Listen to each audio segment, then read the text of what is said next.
বিদায় সবসময়ই বেদনার, তবে কখনো কখনো সেই বিদায় বেদনা ছাপিয়ে হয়ে ওঠে স্মরণীয়, ঐতিহাসিক ও রাজকীয়। ঠিক তেমনই এক বিদায় সংবর্ধনা পেয়েছেন এক শিক্ষক।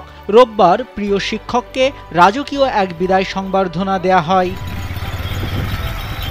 শিক্ষকের অবসর গ্রহণ উপলক্ষে বিদ্যালয় কর্তৃপক্ষ বর্ণাঢ্য এক আয়োজন করে।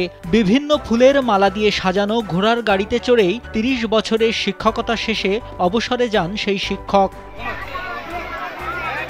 বিদ্যালয় প্রাঙ্গণে আয়োজিত সংবর্ধনা শেষে প্রিয় শিক্ষককে ঘোড়ার গাড়িতে তুলে বের করা হয় একটি পদযাত্রা।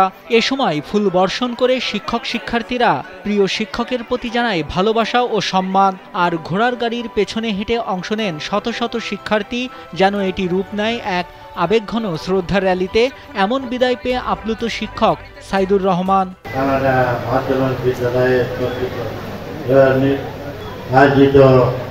আজকে আমার বিদায় মঞ্চে উপস্থিত আছেন প্রধান শিক্ষক স্যান্ডেলিনা সো, রূপচর্চায় আভিজাত্য।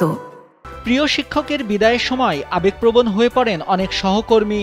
আর শিক্ষকের বিদায়ে চোখ ভিজে ওঠে বর্তমান ও সাবেক শিক্ষার্থীদেরও। এমন রাজকীয় বিদায় সংবর্ধনা দেয়া হয় চুয়াডাঙ্গার দামুড়হুদা উপজেলার কানাইডাঙ্গা মাধ্যমিক বিদ্যালয়ের প্রতিষ্ঠাকালীন শিক্ষক সাইদুর রহমান সাইদকে। প্রতিষ্ঠানটির প্রধান শিক্ষক মোহাম্মদ ফেরদাউস জানান, ঘোড়ার গাড়িতে চড়ে রাজকীয় বিদায় এলাকার যে কোনো বিদ্যালয়ের ইতিহাসে এই প্রথম।